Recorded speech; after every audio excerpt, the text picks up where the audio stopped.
welcome to my channel Hema Hangama and welcome to Big Boss 8 series and episode number 23 promo analysis 1-2 promos అయితే చూసాను. అందరికీ తెలిసి ఈరోజు nominations already ఒక heat moment నుంచి అభయ్ బయటికి వెళ్ళిన తర్వాత ఎంత రచ్చ ఉంటుందో నామినేషన్స్లో అది మనం ప్రత్యేకంగా చెప్పనవసరం లేదు. బట్ ఇక్కడ మనం చూసుకోవాల్సింది ఏంటంటే ముఖ్యంగా ఈ నామినేషన్ వీడియోస్ మనం పొద్దున సాయంత్రం చూసిన దాంట్లో నాకు బాగా నచ్చింది అయితే నబిల్ నామినేషన్స్ కిరాకి చేశాడు. అసలు నామినేషన్స్ అయితే సోనియాని మాట్లాడనివ్వకుండా చేయాలి అన్న ఒకే ఒక పాయింట్తో తన నామినేషన్స్ చేస్తున్నాడు అని చెప్పి నాకైతే అనిపించింది. బట్ అఫ్ కోర్స్ కొన్ని పాయింట్స్ అయితే సోనియా దగ్గర కూడా లాగింగ్ ఉన్నాయి.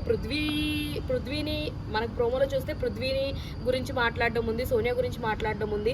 ఆదిత్య గారు నేను ఫస్ట్ 3 days చూసిన సోనియా నాకు కనిపించట్లేదంట, ఈయనే మాకు కనబడట్లేదంటే ఈయనకి సోనియా కనబడట్లేదంట. అదో పెద్ద కామెడీ.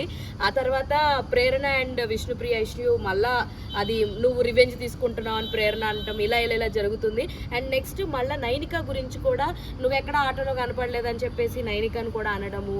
అలాగే మళ్ళీ మణికంఠ మీద కూడా నామినేషన్స్ అన్నది ఉంది. ఇట్లన్నిటిలో కాస్త సేఫ్గా కుల్లాగా కూర్చుంది అయితే నిఖిల్ అని చెప్పొచ్చు. ఎందుకంటే నిఖిల్ ఆల్రెడీ చీఫ్ కాబట్టి నిఖిల్కి ఎటువంటి నామినేషన్ ఉండదు నాకు తెలిసినంత వరకు.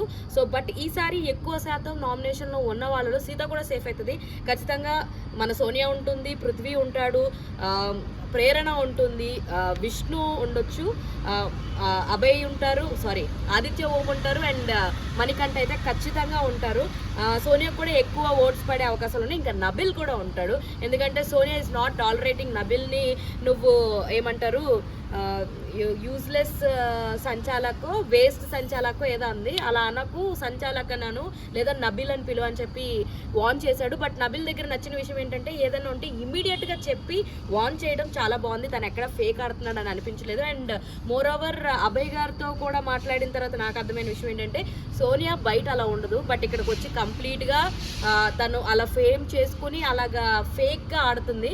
సో ఇది అందరికీ తెలిసిపోతుంది. ఈసారి తన నామినేషన్లోకి వస్తే తొందరగా బయటికి వెళ్ళిపోవాలని కోరుకుంటాం. ఎందుకంటే మేము ఆవిడ గోలను చూడలేకపోతున్నాం. మీరు కూడా ఎవరన్నా నేను చెప్పిన దానికి ఏకీభావిస్తే ఆమెకు ఓట్లు లేకుండా బయటికి పంపించే ప్రయత్నాలు అయితే చేయండి. ఇది ఇవాల్టి ప్రోమో అనాలిసిస్. మరిన్ని interesting and more fun updates కోసం ప్లీజ్ డూ ఫాలో హేమా హంగామా. అరే చెప్పురా అరే అదేరా ఇందాక చెప్పమని చెప్పే కదా. ఏది